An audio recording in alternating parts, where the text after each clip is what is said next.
Yeye yaguhaye abantu bakakubera beza. Anaweza kukupa hao watu wanakuwa watu wazuri kwako. Usenga abo bantu. Usiweze kuwaomba hawa watu. Ukora guhereza umukate. Eti ni kwa sababu leo wanakupa mkate. Ukora koreshwa n'Imana. Ni kwa sababu wanatumikishwa na Mungu. Iyo bashase kuba babi. Wakitaka kuwa wabaya. Kubera babi. Watakuwa wabaya. Maana watu wanabadilika. Lakini mahali ninasimamia ni wapi? Asiyebadilika ni Mungu peke yake. Asiyebadilika ni Mungu peke yake. Nakwambia usikie. Asiyebadilika ni Mungu. Tarisisi Hope Ministry TV ni umuryango washinzwe ugamije gufasha abakene, imfubyi n'abapfakazi batagira kirengera, abana baba mwibarabara, abasangwa butaka, abarwariye mu bitaro ndetse n'imfungwa. Nawe nimba hari umusanzu wifuza gutanga, duhamagare cyangwa twandikire kuri izo nimero ziri kuri screen.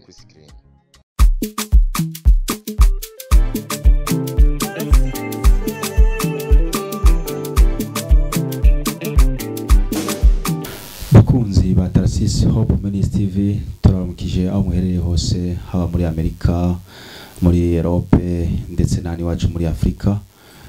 Ubu tuhagaze mu gihugu cyacu ciza cy'u Burundi, hano muri zone Kinama, commune Ntahangwa.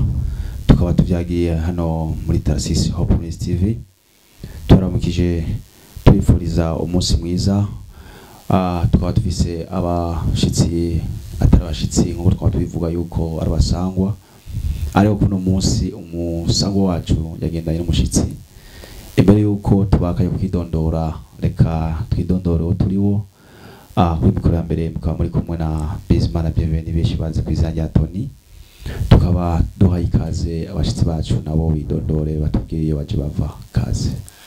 Yesu nashimye cyane. Amen.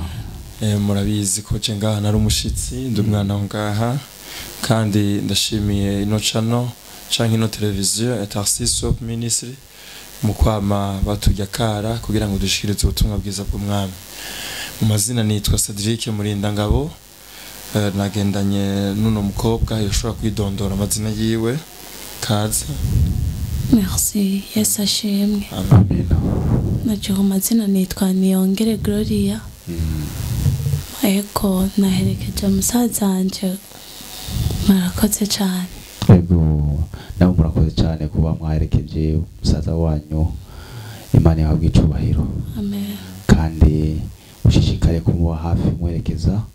Iyo waherekeje uri kwagaburira ijambo ry'Imana, ariko arikurikirana hano birabanezera kuko uba ushimye gushigikira ingabire yiwe. Hama nkuko mutubona natwe tuzi umunezero urangire kubabona mu byagiye hano iwacu muri Tarisisi Hope Ministry TV. Tukaba twongeye kubabwira ati nakagaruka. Merci. Yego, kaze mutugaburire iryo jambo ry'Imana mwatuteguriye kuno munsi. Ego, murabikaze. Murakoze, mani hezagire Frère Tony, mani mugire neza. Ndashimiye n'umu DJ yari inyuma n'abandi batariko barabonwa na kamera baje baduherekeje, Frère Alexandre, mani bahezagire. Rero uyu munsi twifuje yuko twoshobora gukoresha indimi zibiri, Kirundi n'Igiswahili.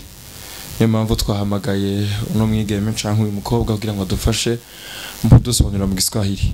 Rero tugiye kwinjira mu ijambo ry'Imana, mu nkundire dusenge kugira ngo uyu mwanya tubashe kwakira icyo Imana tugombako.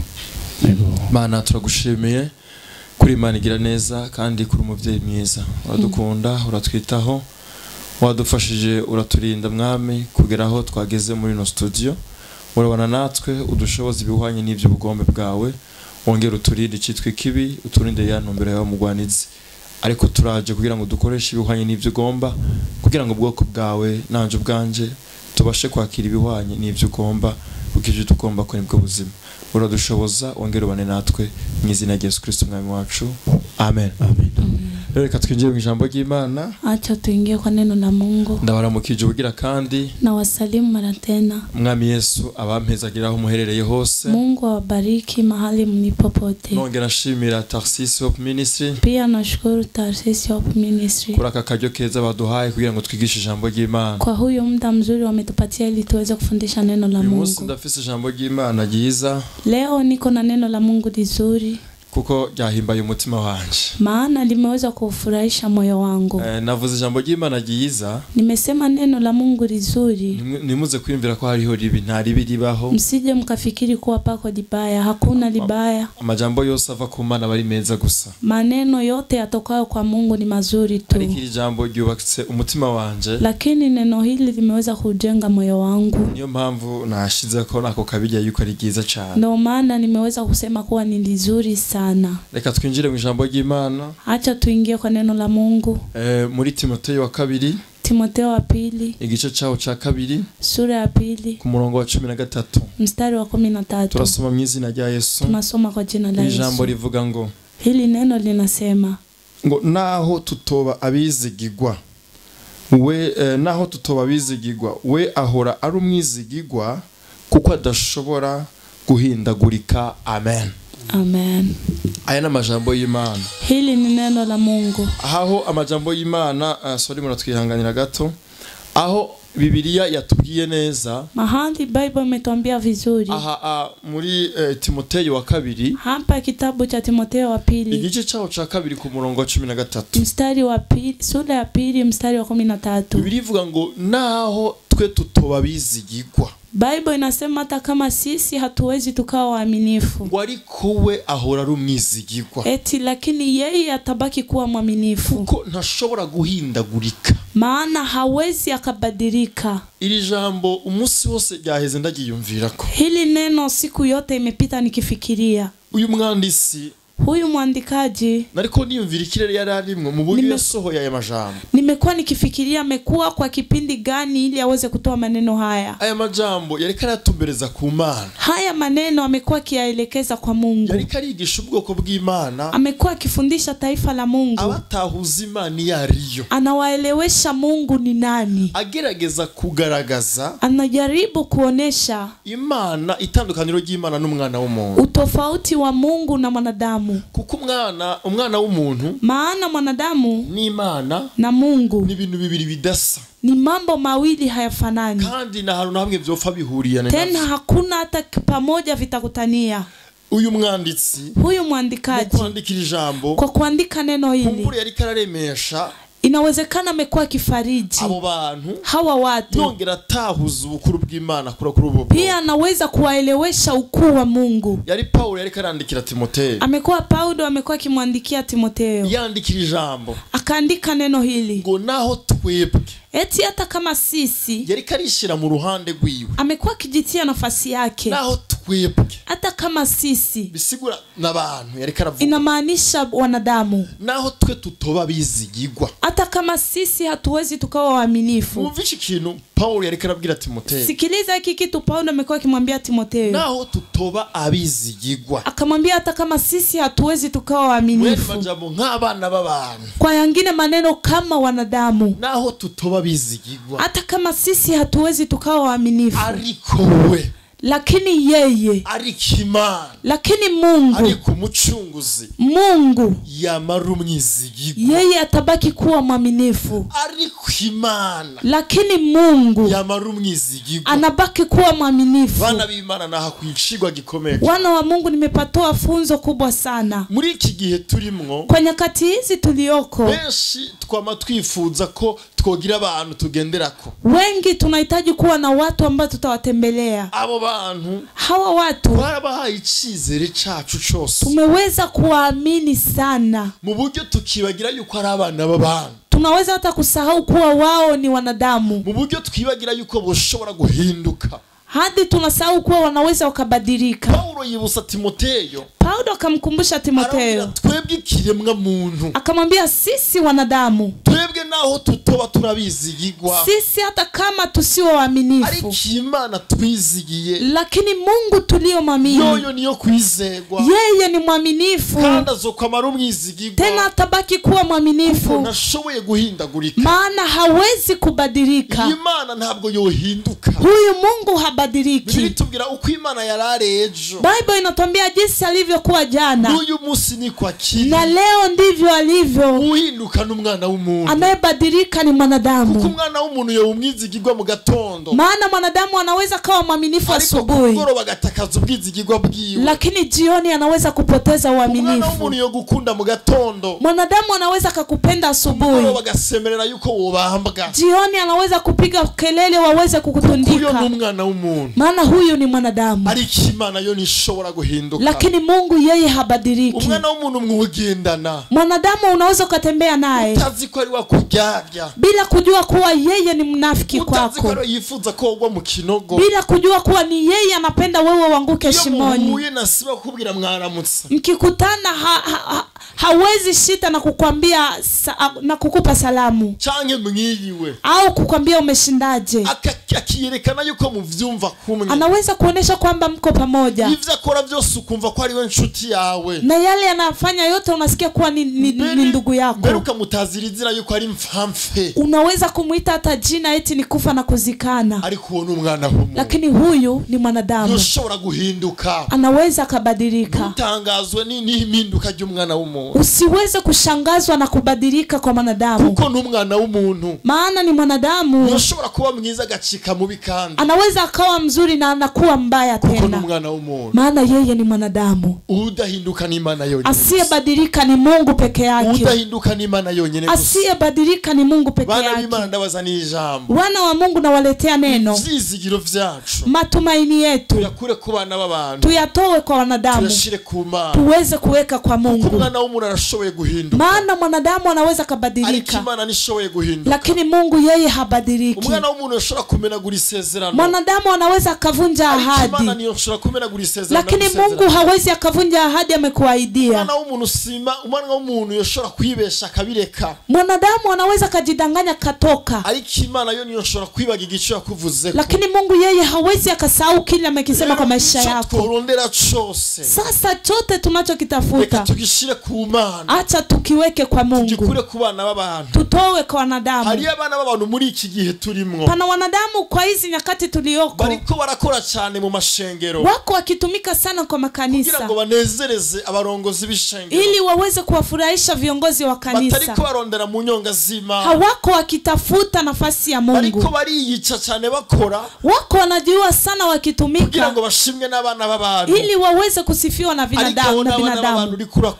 Lakini hawa ni wanadamu kuna watumikia. Choma ugahindukira. Cha kunipa uweze kubadilika. Ukamenya gukorera Imana uri mu muhemu no mukuri. Ujue kumtumikia Mungu ukiwa kwa roho na haki. Biblia itubwira ngo Yesu yavuganye n'Umusamaria. Bible inatuambia Yesu akaongea na Msamaria. Muri Yohana igice cya 4 ku murongo wa 23. Yohana sura ya 4 mstari wa 23. Ari ijambo riryoshe Yesu abwira Umusamariya kazi. Pako neno litamu Yesu akimwambia Msamaria. Arabwira ngo igihe kiza. Akamwambia eti wakati unakuja. Ngo kandi abasenga data muri ico gihe. Eti tena wanaoomba Baba kwa wakati huo. Mu muhemu no mukuri. Wataweza kumuomba kwa kweli na haki. Kuko data arondera bamusenga bameze batyo. Maana Mungu anatafuta wanaomuomba wako hivyo. Ico gihe. Wakati huyo. Ni iki gihe twe turimo. Ni huyu wakati sisi tulioko. Imana ikeneye. Mahali Mungu anahitaji. Abamusenga bari mu muhemu no mukuri. Wale ambao wanamuomba kwa kweli na haki. Batariko bararondera kunezereza abantu. Bila kutafuta kuwafurahisha wanadamu. Ariko bararondera kunezeza Imana. Lakini wanatafuta kumfurahisha Mungu. Reka ndakwibutse ko umwana w'umuntu yoshobora gutakaranga. Acha nikukumbushe kuwa mwanadamu anaweza akapoteza uzuri.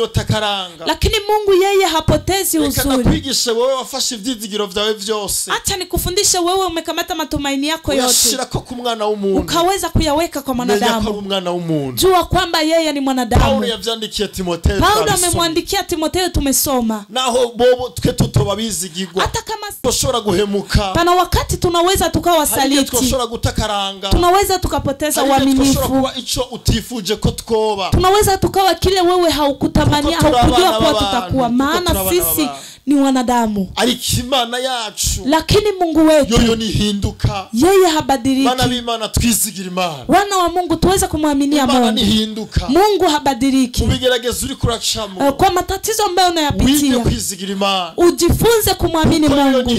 Maana yeye habadiliki. Yoyo niyo guta. Yeye hawezi akakutupa. Vyago yojana nawe. Hata kwa matatizo anaweza kawa pamoja na wewe. Marira niwe yokubera umuhoza. Hata kwa majonzi yeye ndiye anaweza kukunyamazisha. Guhanga masabana babantu. Acha kuwatizama wanadamu. Kabana babantu barahemuka. Maana binadamu wanabadilika. Abantu wobibagira. Binadamu unaweza kusahau. Abantu wokwibagira ico yagusezeraniye kuko arahinduka. Mwanadamu anaweza kusahau alichokuahidia maana anabadilika. Ukari umwana w'umuntu. Maana yeye ni mwanadamu. Udahinduka ni Imana yonyene. Asiyebadilika ni Yesu peke yake. Ivyizigiro vyawe bishire ku Mana. Acha matumaini yako yaweke kwa Mungu. Twebwe naho tutoba bizigirwa. Maana hata sisi wanadamu hatuwezi tukawa waaminifu. Mungu wetu yeye ni mwaminifu siku zote. Ndicho ninataka kukwambia wewe ndugu yangu. Mukunzi w'umusaraba. Mpendwa. Ndakubwiye rino jambo. Nakwambia neno hili. Imana nizofitaye ubwizigirwa bwayo. Mungu hatowahi kupoteza uaminifu wake. Twe naho twobutakaza. Maana sisi hata kama tupoteze. Turabana b'abantu. Maana sisi ni wanadamu. Naho twobutakaza. Hata tupoteze. Imana niyo butakaza. Mungu yeye hawezi akapoteza. Ubwoko. Lakini ni waheri taifa. Vyabo. Taifa ambalo lililokamata matumaini yao. Bishira kuhoraho. Wakaweza kuweka kwa Mungu. Yesu ashimwe cyane. Haleluya. Ndabwire kino kintu. Acha niwaambie kitu hiki. Mwana w'umuntu ashobora kunezererwa ubugeni bwawe. Mwanadamu anaweza kufurahia ndoa yako. Ariko akaba mu bambere. Lakini anakuwa kwa wa kwanza. Kuvuga nabi. Wa kuweza kukusema vibaya. Akaba mu bambere. Anakuwa kwa wa kwanza. Wo kugaza imigisha yawe. Wa kuweza kufunga baraka zako. Akaba mu bambere. Anakuwa kwa wa kwanza. Wo kugenda mu bafumu kugira ngo kuweza kwenda kwa waganga wa kienyeji ili waweze kukufunga kizazi. Ili usiweze ukazaa. Uyo ni mwana w'umuntu. Huyo ni mwanadamu. Yoshora kwitanga uko ashoboye mu vyawe. Anaweza kujitoa jinsi anaweza kwa mambo yako. Lakini nafasi nyingine anaweza kufunga mambo yako. Akaguhisha n'ivyiza gukorera mu maso yiwe. Anakuficha kwa mazuri ambayo uko nakutendea kwa macho yako. Arakarakwibira icobo. Lakini pana pale ambapo haumuoni iko na kuchimbia shimo. Mwana w'umuntu woshora kumwirukirako. Mwanadamu unaweza ukakimbia naye. Ivy'umugisha wawe. Unaweza ukamwambia mambo ya baraka zako. Unamwambia kuwa umepata kazi. Unamwambia kuwa wewe una matumaini mazuri. Anaweza kukuchekea. Anaonesha kuwa amefurahia. Lakini ukimpa mgongo, anakuwa kwa wale wa kwanza kwenda kufunga. Pana watu wamesalitiwa na marafiki zao. Pana watu wamesalitiwa na watu hawakuwa wanajua kuwa wanaweza kuwasaliti. Pana watu wamengojea usaidizi kwa rafiki zao. Lakini wamesubiri wakakosa. Maana waliowasaliti hawakutumainia kuwa wanaweza wakawasaliti. Hawa ni wanadamu. Mwanadamu anaweza akakuona kwa majaribu. Anakusema vibaya. Amekonda. Yule ameangusha mimba. Amekonda. Yule ni ukimwi unamtesa. Ni kwa sababu nyinyi hamumjui. Mimi ni rafiki yake. Mimi najua mambo yake. Ameangusha mimba. Anabaki katika uzinifu. Siku zote anakuwa kwa mambo mabaya tu. Kwa sababu amekonda ndani ya majaribu. Anapata nafasi ya kuweza kukusema vibaya. Lakini kwa upande mwingine wewe umekuwa ukimwona kuwa ni rafiki. Huyo ni mwanadamu anabadilika. Mwanadamu anaweza kukusaidia suruali. Anakununulia nguo nzuri. Lakini unapotoka umependeza. Anasema eti hata kama amependeza ni mimi nimemvalisha. Ni mimi nimemvika. Huyo ni mwanadamu. Lakini Mungu akifanya kitu anafanya ili aweze kujiheshimisha, ili hata atakaye kuona aone utukufu wa Mungu ndani yako. Maana yeye hawezi akakusema, maana yeye hapotezi uaminifu. Tumwamini Mungu, wapenda wa Mungu. Pana watu tumetembea na watu, tunatembea nao, lakini kwa hizi siku tuna vidonda. tuziga yuko bona duhemukira. Watu wametusaliti, hatukujua kuwa wanaweza wakatusaliti. Twari bagiye kwa abantu. Tumesahau kuwa wao ni wanadamu. Tumesahau kuwa ni wanadamu. Wagiye urarongorwa mu muryango mwiza. Umeenda ukaolewa kwa familia nzuri. Indwi imwe bagufashe neza. Wiki moja wamekushika vizuri. Ukundi kwezi baraguhindukiye. Mwezi mwingine wakakubadilikia. Bachisibirura. Wameweza kubadilika wakawa kama minyama. Wakaona unasikia kuwa wanaweza wakakuchana. Hawa ni wanadamu. Kuko barashoboye guhinduka. Maana wanaweza wakabadilika. Barashoboye gutakara. Wanaweza wakapoteza usuri. Imana ndiko ndakubwira. Lakini huyu Mungu niko nakwambia. Yeye niyo guhemukira. Yeye hawezi akakusaliti. Si chomu kabimenya. Cha kunipa unaweza kumjua. Izigiro vya bikure kubana. Matumaini yako uweza kuyatoa kwa wanadamu. Weka kwa Mungu. Kuko wewe nashobora guhinduka. Maana yeye hawezi akabadilika. Urakeneye akazi keza. Unahitaji kazi nzuri. Reka kwiyica ku mwana w'umuntu. Acha kujua kwa mwanadamu. Yereka yuko uri inosa. Kumuonesha kuwa wewe ni mtakatifu kwake. Reka kwiyica ku mwana w'umuntu. Acha kujifuchika kwa mwanadamu. Ushika indogoba yiwe. Hadi uweze kukua ponda yake. Ufisi cyumushaka. Eti ni kwa sababu una kile unataka kwake. Ushaka. Kile unachokihitaji. Kiondere ku Mana. Kioneshe Mungu. Imana ni kenye. Maana Mungu sio mkosefu. Yote ataweza kukupa. Reka kuba umuja w'umuntu. Acha kuwa punda ya mwanadamu. Ufisi cyumushaka. Eti ni kwa sababu una kile ambacho unahitaji kwake. Acha nikupiga historia. Washobora kuba umuja w'imyaka 100. Unaweza ukawa punda yake miaka 100. Ariko akibagira ubuja wamugiriye. Lakini anasahau vile ulivyomfanyia.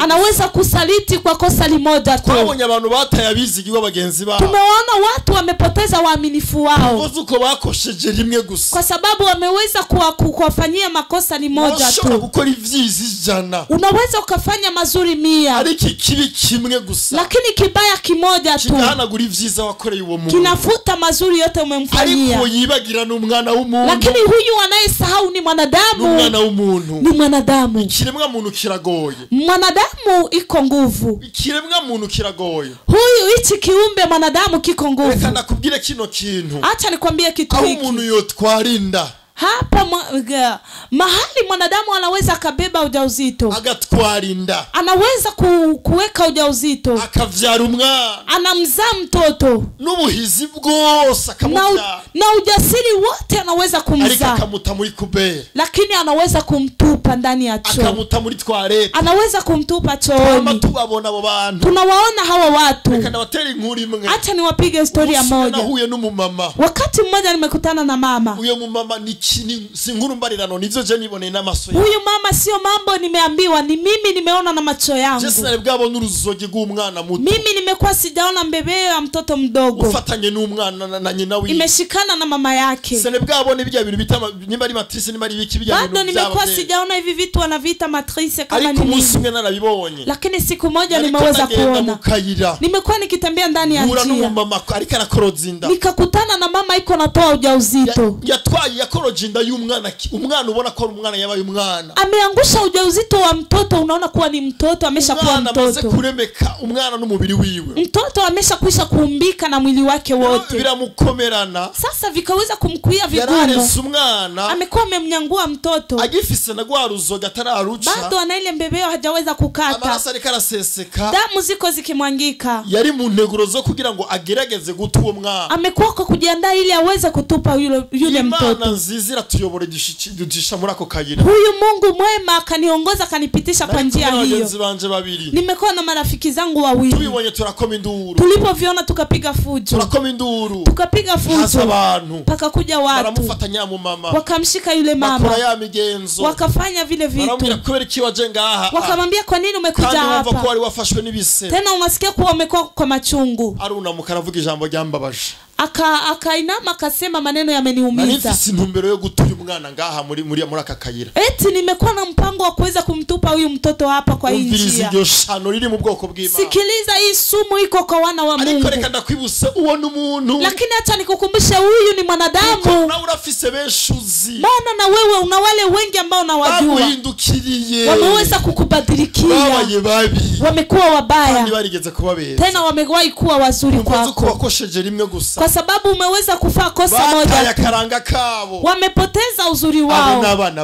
Hawa ni wanadamu.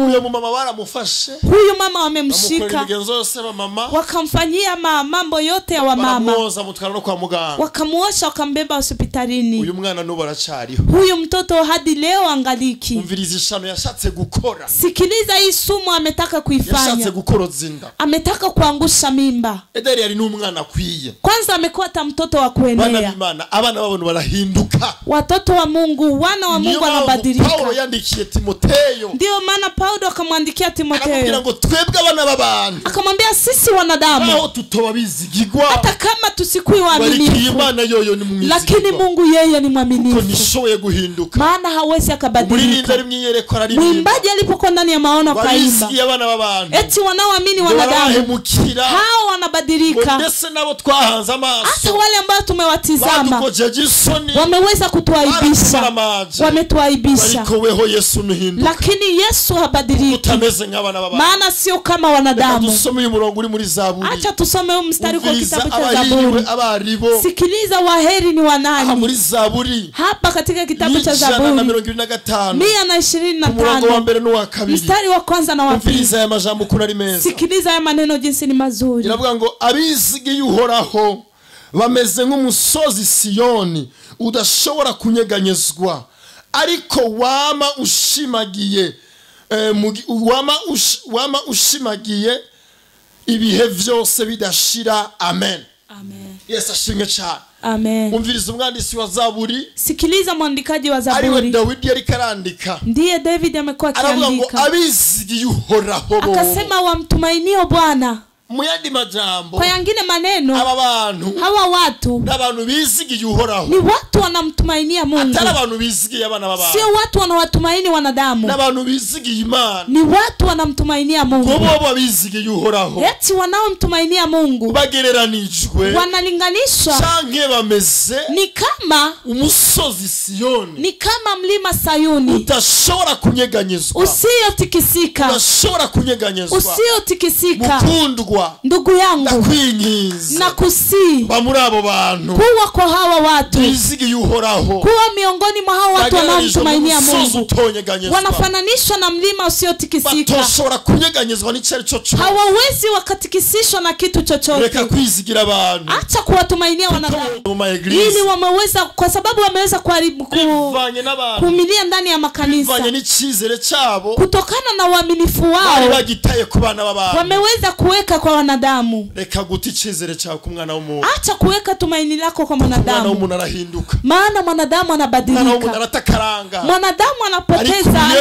uaminifu. Lakini huyu Yesu ninayekwambia, cha kunipa uweze kusikia, Yesu niko ndemanga ngaha, Yesu niko nikimuitika hapa, Yesu niko ndavuga ngaha, Yesu niko nikimsema hapa. Ndiye mwanaume asiyebadilika, ndiye hawezi poteza utumaini wake, jinsi alivyokuwa kesho na leo ndivyo alivyo. Yesu niyo gutoteza, Yesu hawezi akakushika vibaya, Yesu hawezi akakusema, Yesu hawezi akakuacha ulie, tena hata kama itike ulie, anakuwa pamoja na wewe kwa majonzi yako.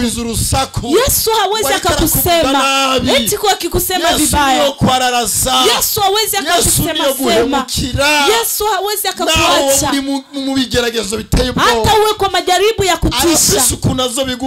Yeye iko na jinsi anaweza akakutoa, kuko Biblia itubwira neza, maana Bible inatuambia vizuri eti hakuna kilichowajaribu sio cha kuvumilia, sio cha mwanadamu hawezi weza kuvumilia.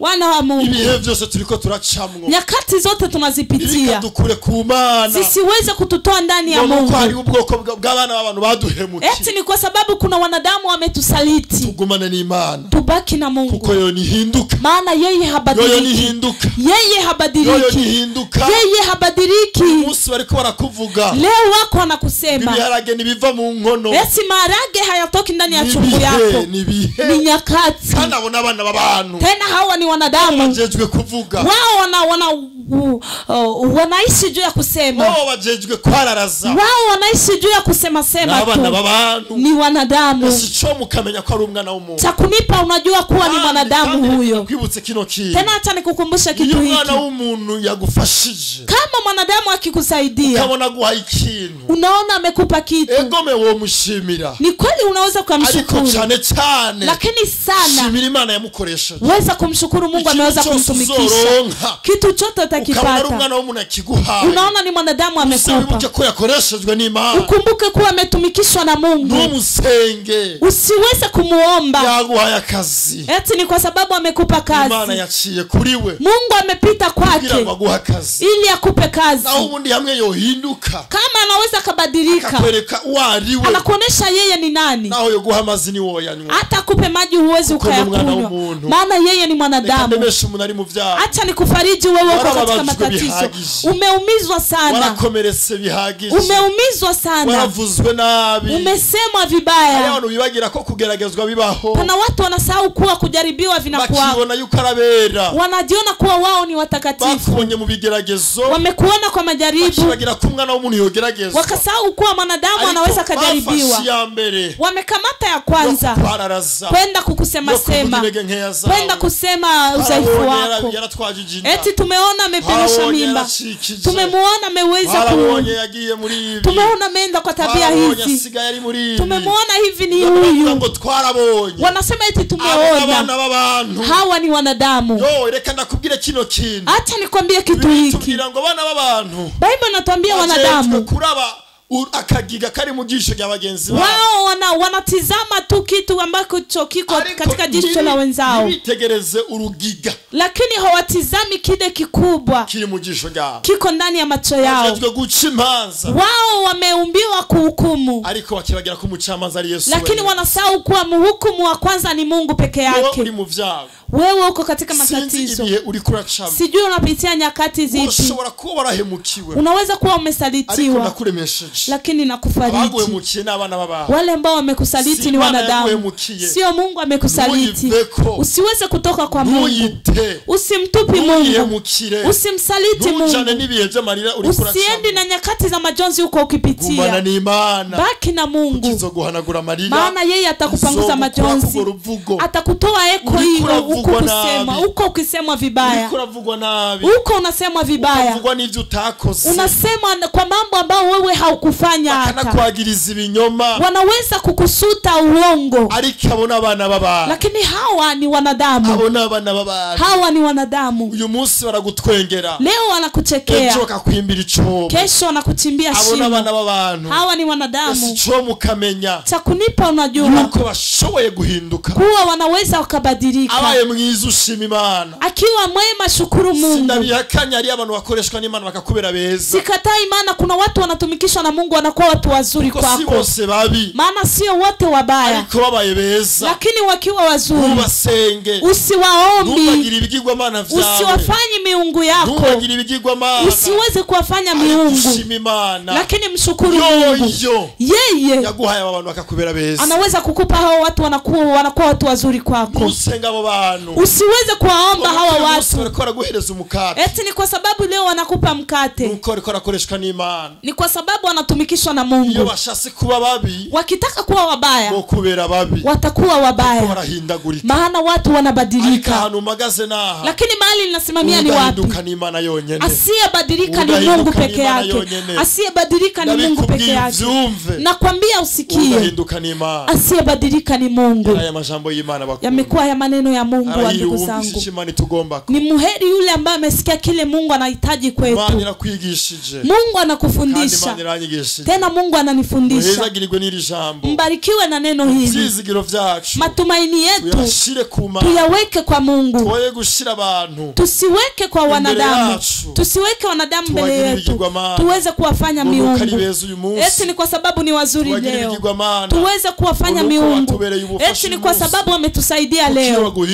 Maana wanapobadilika wanaweza wakakusambua. Unabaki ukiwa umesambuka.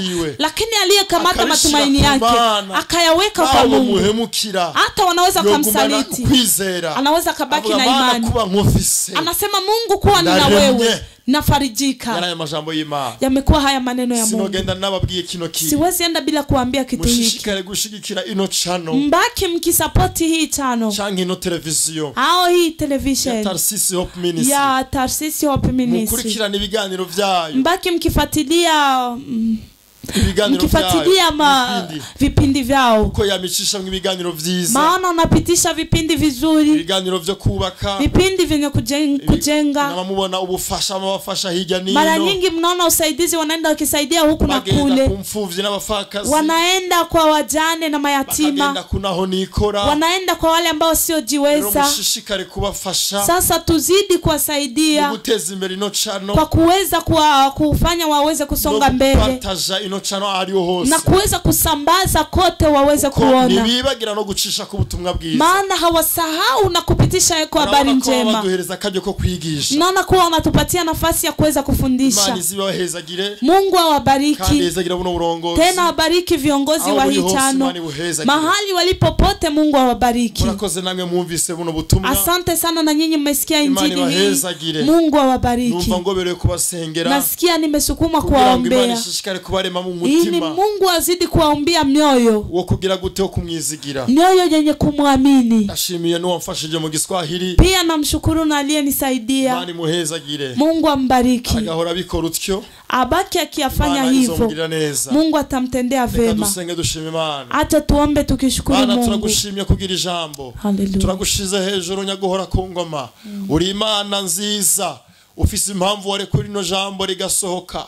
Nuko hari umuntu uri kurasana sana, hari umuntu uri kurare mu mutima wiwe, hari umuntu yari yajanjaguritse, hari umuntu yari yabaye nabi, ariko uyu munsi uramwubatse. Urakoze kubikoze neza, ugize neza kutwubaka. Harahiri wabizigiye wewe ngo wameze nk'umusozi Siyoni utazopfunyeganyijwe. Mana ndasavye ubwoko bwawe ubuzuze mwami kukwizigira, ubuzuze kukugira mwami vyose uzobukoze Yesu. Urakoze muvyeyi, kandi turasenze twizeye kugiye kutwuzuzamwo kukwizera no kukwizigira, ugiye kutwuzuzamwo kubona ko ari wewe vyizigiro vyacu. Ishimwe rigaruke kuri wewe, dufashe mirike takwemera nikitakuvako mwizina rya Yesu Kristo. Turirukanye ubugombe bwa wa mubi ari we Satani mwizina rya Yesu Kristo. Uhora washishikara kubana natwe, ishimwe rishishikara kuba ari ryawe kubwizina rya Yesu Kristo. Urateza imbere no channel, uhezagera uburongozi bw'ino channel, uhezagera n'ubwoko bukurikirana ino channel. Ubuno bwawe bugwire muri twebwe mu gihugu cyacu cy'u Burundi, eka no mu mahanga yose, no mu bihugu bibanye duhanye mbibe, u Rwanda n'u Kongo. Navyo turabisenge tuvyatura kwa mahoro. Mwami ndatuzobugize neza. Urakoze nkuko byumvise kubwizina ryawe gera mucunguzi wacu, dusenze gutyo twizeye. Amen. Shuraisi tukorera hano kurubuga rwacu rwa Tarsisi Hope Ministry TV. Turagwaye ikaze, tunashimire na abakunzi ba Tarsisi Hope Ministry TV bariko bashishikara dukurikirana ku rubuga rwacu. Mushishikare mu gira like, partage kugira ngo ubone ubutumwa ndetse n'ibindi biganiro bitandukanye bishishikare gushika kure aho bandi bari nabo bagerageze kumviriza ijambo ry'Imana. Turazi neza ko mwataye byinshi mari gukora, ariko mwashimiye kuba kanya kugira ngo mukurikirane ibiganiro bya Tarsisi Hope Ministry TV. Turabashimiye, tukaba dushimiye no DJ wacu yama adufasha mu masaramu ndetse akaba meza. Turamushimiye, twadushimiye nako dukurikirana bashoboye gushika hano muri Tarsisi Hope Ministry TV kugira ngo bakurikirane ibiganiro by live. Turayikaze, mushikare muzana abandi kugira ngo dushikare gushika na ijambo ry'Imana ku isi yose. Murakoze. Tarsisi Hope Ministry TV ni umuryango washinzwe ugamije gufasha abakene, imfubyi n'abapfakazi batagira kirengera, abana baba mwibarabara, abasangwa butaka, abarwariye mu bitaro ndetse n'imfungwa.